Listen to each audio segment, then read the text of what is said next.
datang dengan keracunan makanan ini, yaitu ada kasus keracunan toksin Bacillus cereus, kasus salmonellosis, keracunan tempe bongkrek, dan juga topik yang banyak diperbincangkan tadi ini.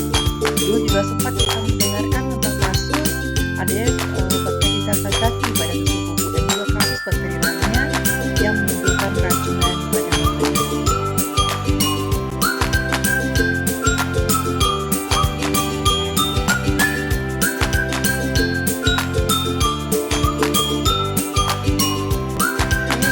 Berikut ada beberapa video yang sempat didapatkan dari YouTube terkait kasus keracunan makanan akibat adanya mikroba yang terdapat pada manusia. Hal ini mungkin diduga karena makanan tersebut sudah tidak layak dikonsumsi apakah sudah habis masa waktu konsumsinya atau kadaluarsa, atau teknik pengolahan yang kurang tepat dan juga pengemasannya, sehingga menimbulkan makanan tersebut rusak, sehingga mikroba yang tidak baik bagi tubuh itu tumbuh dan berkembang pada makanan tersebut.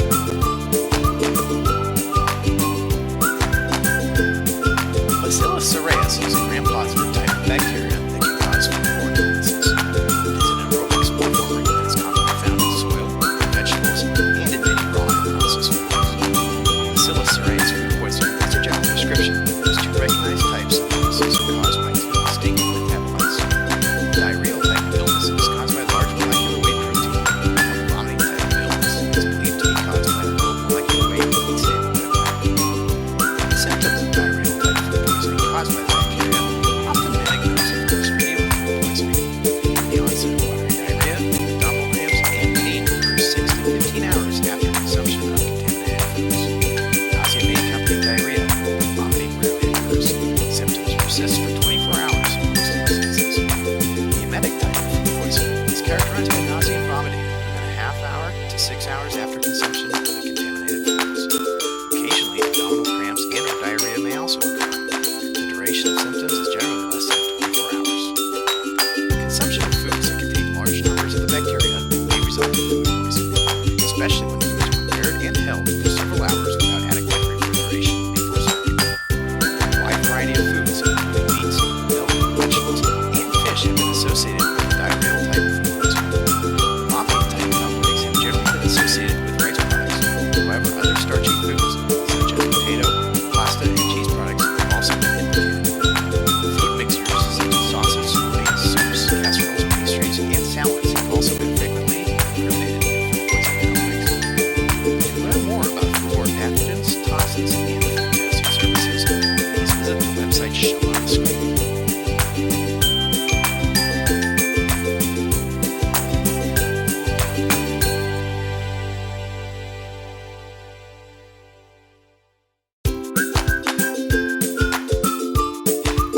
Halo Sobat Sehat, jumpa lagi dengan saya Sung. Pada video kali ini saya akan membahas topik yaitu waspada bakteri Salmonella.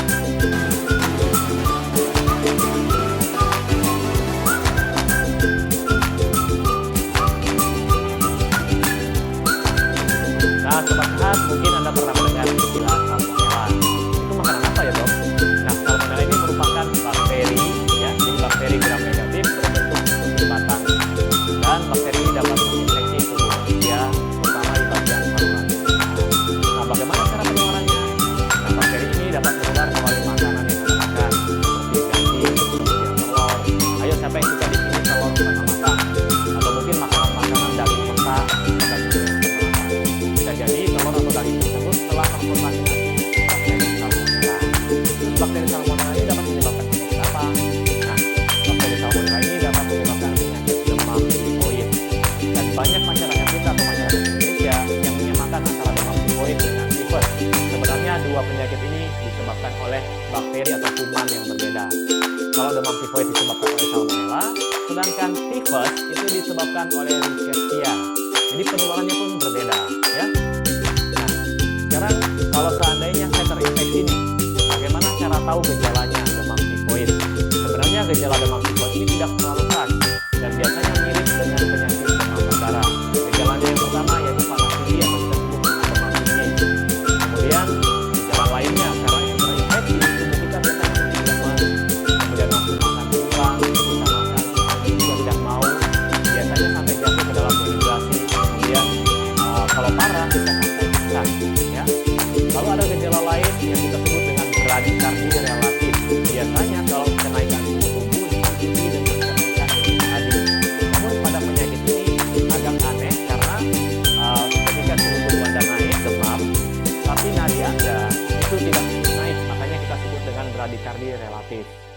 Kemudian pada bagian lidah, ketika Anda menyulurkan lidah, biasanya akan terjadi lidahnya gemeter atau kita sebut dengan tremor, dan di tengah lidah tersebut terdapat lapisan putih, ya. Jadi seperti jaket berwarna putih di tengahnya. Lalu terdapat gejala lain juga yang tidak khas, badan sakit semua, kemudian pada bagian kepala juga sakit kepala, ya, sendi-sendi semua terasa sakit. Ini semua biasanya terjadi pada mereka yang terinfeksi. Dan akibatnya mood juga berubah, nafsu makan menurun, seperti yang sudah disebutkan sebelumnya. Dan sebaiknya ketika Anda mengalami hal ini, Anda sebaiknya pergi ke rumah sakit untuk diperiksakan atau ke dokter untuk diperiksakan. Lalu seandainya saya positif terkena infeksi salmonella dan saya terkena leukemia, apa yang harus saya lakukan, dok? Nah, yang perlu Anda lakukan adalah Anda menuruti nasihat yang diberikan oleh dokter. Biasanya dokter akan memberikan obat antibiotik untuk Anda konsumsi. Dan bila diberikan antibiotik untuk Anda konsumsi, jangan konsumsi main-main. Hari ini minum, besok tidak minum, bisa minum. Jadi bakterinya akan resisten terhadap antibiotik yang akan diberikan. Kemudian biasanya dokter juga akan menyarankan Anda untuk mengurangi serat, ya. Jadi dengarkan kata dokter Anda, karena ketika Anda terinfeksi salmonella tersebut, maka usus Anda akan lebih rentan, jadi perlu diistirahatkan, ya. Caranya gimana? Jangan mengkonsumsi makanan tinggi serat, jadi sayur, kemudian buah-buah yang tinggi serat sebaiknya Anda hindari dulu, karena takutnya akan memperparah kondisi usus Anda terinfeksi. Lalu bagaimana cara untuk mencegah supaya saya tidak tertular atau tidak terinfeksi salmonella tadi? Nah, caranya adalah yang pertama, jaga kebersihan, terutama tangan Anda, ya. Jadi sebelum makan, sebaiknya Anda cuci tangan dulu. Jadi jangan cepat-cepat, ya. Sebaiknya Anda gunakan sabun, gunakan air yang mengalir. Kemudian yang kedua, hindari makan makanan yang mentah atau mungkin setengah matang. Kecuali Anda tahu bahan makanan tersebut bebas kontaminasi dari bakteri salmonella dan bakteri-bakteri lainnya, ya. Saya tidak ingin Anda makan makanan mentah tersebut, kemudian keesokan harinya atau lusanya Anda mengalami diare, ya. Kemudian hal lain yang bisa Anda lakukan adalah ketika Anda selesai makan, sisa makanan Anda harus ditutup. Jangan biarkan makanan Anda terbuka karena nanti akan terkontaminasi melalui debu mungkin atau melalui lalat mungkin dihinggapi, ya. Mungkin Anda tidak terkena bakteri salmonella, Anda akan terkena bakteri yang lain. Sama saja akan merusak kehidupan Anda. Kemudian tips yang terakhir, ini buat para ibu-ibu atau buat Anda semua yang masak sendiri di rumah. Ya, ketika Anda masak daging dan masak sayur, sebelum dimasak Anda apakan? Pastinya Anda cuci dulu, kemudian Anda potong-potong. Nah, saran saya adalah pada saat memotong daging dan saat memotong sayur, gunakan dua talenan yang berbeda. Yang tahu kan talenan untuk alas ketika Anda potong. Nah, kenapa harus dibedakan? Karena pada saat memasak daging, itu prosesnya lebih lama ketimbang Anda masak sayur. Apalagi Anda gunakan talenan tersebut untuk potong buah. Kenapa demikian, dok? Karena buah tidak dimasak dan sayur pun kalau dimasak hanya sebentar, tidak selama kita memasak daging. Takutnya kuman atau bakteri salmonella pada daging tadi akan mengkontaminasi sayuran dan buah-buahan Anda. Jadi sebaiknya talenan dipisah. Kalau perlu, siapkan pisau yang berbeda juga. Nah, itu tadi adalah penjelasan tentang bakteri salmonella. Kenapa saya angkat topik ini untuk kita bahas? Nah, karena di Amerika, negara maju, itu banyak yang terkena penyakit ini. Karena mereka hobinya makan daging mungkin hanya dimasak setengah matang. Ya, raw meat atau mungkin mentah, ya. Misalnya Anda suka makan sushi dan sebagainya yang dimakan mentah, sebaiknya Anda berhati-hati. Kecuali Anda tahu betul bahan tersebut tidak terkontaminasi dan higienis, ya. Oke, seperti biasa buat Anda semua yang sedang mencari produk-produk yang mendukung gaya hidup sehat, Anda silakan kunjungi boxsehat.com. Jadi boxsehat.com ini adalah salah satu e-commerce yang menyediakan produk-produk yang mendukung gaya hidup sehat. Oke, sekian video dari saya pada kesempatan kali ini. Dan buat Anda semua yang menyukai video ini, silahkan klik like di bawah ini, subscribe dan share ke teman-teman Anda. Sampai jumpa di video selanjutnya. Salam sobat cuan.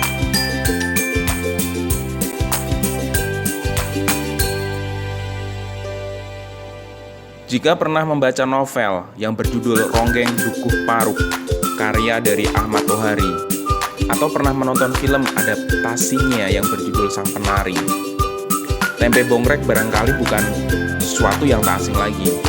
Makanan inilah yang menyebabkan orang-orang Dukuh Paruk beserta ronggengnya keracunan hingga meninggal. Kejadian tersebut juga mengawali kisah Serindel, anak dari pembuat tempe bongkrek yang kemudian menjadi ronggeng di kemudian hari.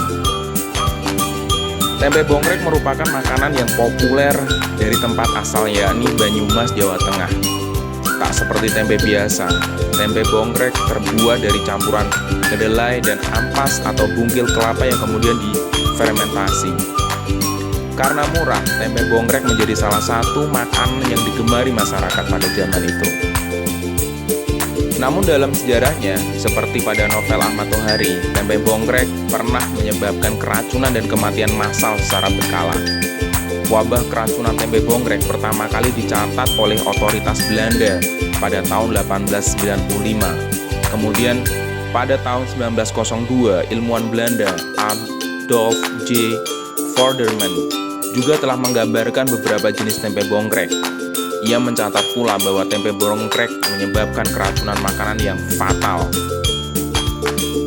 Pada zaman itu, Hindia Belanda sedang dilanda depresi ekonomi. Penduduk desa kemudian membuat tempe bongkrek sendiri daripada membeli dari pembuat tempe yang lebih berpengalaman. Hal ini menyebabkan banyak orang keracunan. Per tahun, tempe bongkrek beracun menyebabkan 10 hingga 12 orang meninggal dunia. Hanya sedikit yang selamat.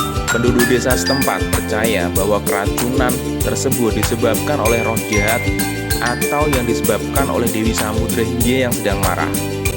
Hal ini disebut oleh William Sharpless dan juga Aki Aoyagi dalam History of the Tempe, a Ferment Soy Food from Indonesia. Sejak awal tahun 1930-an, W.K. Merton dan juga A.G. Van Veen dari Eijkman Institute di Batavia telah menyelidiki penyebab keracunan dari tempe bongkrek. Pada tahun 1933, mereka menemukan bahwa penyebab munculnya racun pada tempe bongkrek disebabkan oleh bakteri. Bakteri inilah yang menghasilkan asam bongkrek dan juga toxoflavin. Menurut Arbianto Purwo dalam Bongkrek Food Poisoning in Java, seperti yang dilansir oleh Sharpless dan juga Aoyagi dalam History of Tempe and Tempe Product dari 1951 hingga 1975, sebanyak 7.216 orang keracunan tempe bongkrek. Dari jumlah tersebut, 850 orang diantaranya meninggal dunia. Hal ini menunjukkan 11,8% dari mereka yang keracunan berakhir dengan meninggal, atau rata-rata 34 orang meninggal dalam setahun. Sementara itu, pada tahun 1975 tampaknya menjadi tahun terburuk kasus keracunan dari tempe bongkrek. Sebanyak 1.036 orang keracunan dan 125 orang meregang nyawa. Kemudian pada tahun 1977, meski jumlahnya menurun, lebih dari 400 orang keracunan dan 70 orang korban yang meninggal. Pada tahun 1962, pemerintah Indonesia telah melarang produksi tempe bongkrek. Namun larangan ini tidak berhasil dan keracunan terus saja terjadi hingga tahun 1980-an. Tercatat pada 1988, racun tempe bongkrek memakan 37 orang di Banyumas. Oke, itu saja informasi yang bisa saya bagikan. Mohon maaf jika ada salah-salah kata dan salah-salah sebut. Semoga bermanfaat. Thank you for watching. Assalamualaikum warahmatullahi wabarakatuh. Kesehatan Kota Tasikmalaya, Jawa Barat menduga keracunan ratusan warga karena bakteri amuba. Hingga kini jumlah warga yang keracunan mencapai 213 orang dari 12 kampung.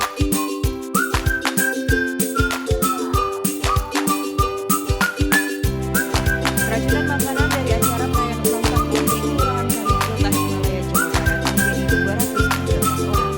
Sebagian besar kondisinya membaik, sementara 25 orang masih dirawat di rumah sakit dan 15 orang dirawat di gedung sekolah dekat kecamatan. Kepala Dinas Kesehatan Kota Tasikmalaya mengatakan, ditemukan bakteri amuba dari hasil laboratorium sampel tinja sejumlah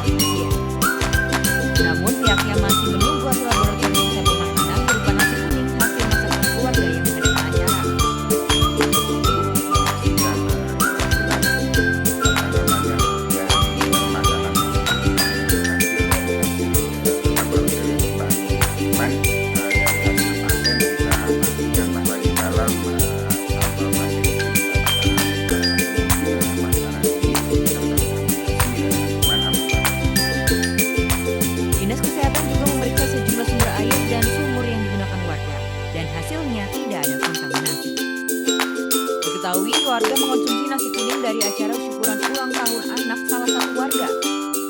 Setelah itu ratusan warga dari 12 kampung keracunan dengan gejala pusing, mual, sakit perut hingga muntah besar. Dari Tasikmalaya, Jawa Barat, Asep Supriyanto, iNews melaporkan.